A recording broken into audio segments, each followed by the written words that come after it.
Parenting in the 21st century is ever evolving, and while you balance work, kids, and your sanity, it's easy to feel discouraged. Welcome to the Super Parent Syndrome with your host, Dr. Nick Fanning.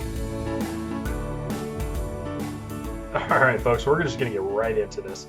I just want to touch briefly on a concept when it comes into coaching that I've actually discovered with many of my clients. It is the concept of pursuing your dreams. Now, we have heard this phrase over and over again through our lives: pursue your dreams, figure out what you want and go for it. And what is the weird part is that most people are actually quite satisfied in identifying what they don't want. Okay, so what I'm talking about is I just had a client this morning who has posted that she wanted to lose 50 pounds.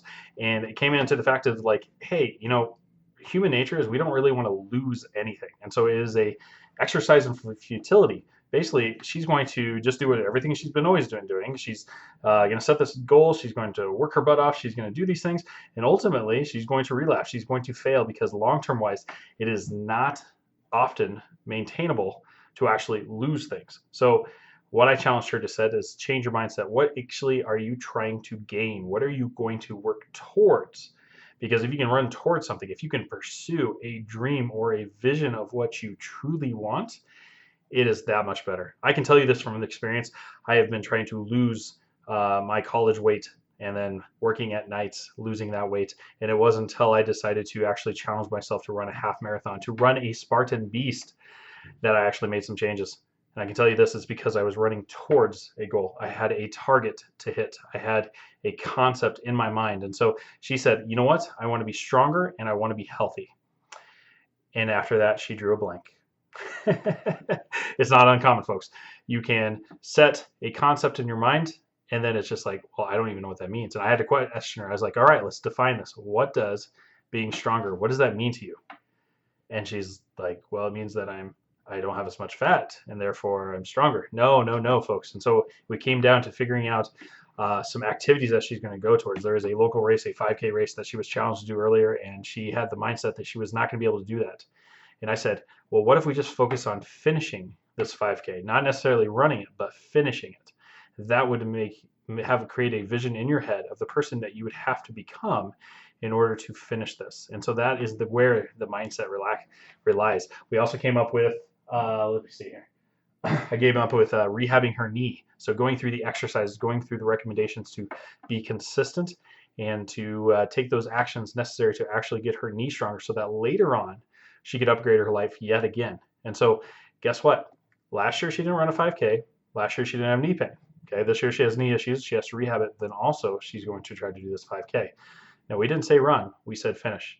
She had to become stronger in order to do that. So she has a few weeks to do that. That's a better definition of stronger. And then we also came down to healthier. Okay. And so she kept saying like, oh man, I just want to lose this 50 pounds so I'll be healthier. Yes, I understand, but the losing part is the issue. So what do you stand to gain instead of terms of health? What can you do to make sure that losing that weight is a byproduct or a side effect of you getting healthier? For me, it was running. I had to run and train. And as a result, yes, I did lose weight, but really I was trying to gain that strength, gain that endurance, gain that agility to be able to do that race. And that's what made the difference. So here it is. She came into the fact of like, you know what? Honestly, food's my weakness. And I said, I bet you already know what you need to do. And she goes, yes, I already do. I was like, well, you got to figure out the why. So it comes down to is that she has some action steps that we set forth of moving her forward, being healthy. And so we came up with an idea of her looking at Whole30 or looking at paleo or looking at keto, looking at these different options for herself and then deciding. But then coming up with an ideal of like, okay, I'm committing to a certain amount of time and then I'm going to have a cheat. And I said, hey, let's try the cheat method because I know that you're so worried about the future problems of what you're not going to be able to have. What if you're just like Dwayne "The Rock" Johnson and we decide to have like this majestic cheat day? So you're going to go hard for 2 weeks. You're going to go hard for 30 days. But whatever you decide, you earned yourself a cheat day. And you can have all these terrible things that you know is terrible for you, but you can do it. So that way you can understand of like, hey, why do I not do this? I know there's a lot of concepts I'm throwing out here, folks, but the thing is overall this, I want to push upon you is that what you need to do is you need to pursuing your dreams. That's why it's called pursuing your dreams. It's not calling run away or try to figure out what you don't want. We're not trying to say like, oh, okay, well, I'm running away from these pains. That's not what it says. We're saying chase your dreams, pursue your dreams, not run away from your fears, not run away from what you hate. That is the big difference, folks. Pursue your dreams. Figure out what you really want. You've already figured out what you don't want. Everybody can answer that question. But if you can figure out what you truly want, then you become laser focused. Then you can actually figure out those steps of what you're going to do. That is your action step. Parents, I'm proud of you. I love talking to you every single week.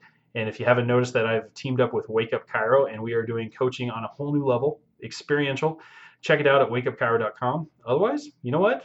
Honestly, just subscribe. And if you don't mind, leave me a rating on iTunes. This is how I get to other people to listen to this podcast, and we keep the momentum moving. Until next time, folks, thanks so much. This is Dr. Nick signing off. Thanks for listening to another episode of the Super Parent Syndrome. Please be sure to visit peptalksforparents.com for more content and our free newsletter. And remember, you are not alone.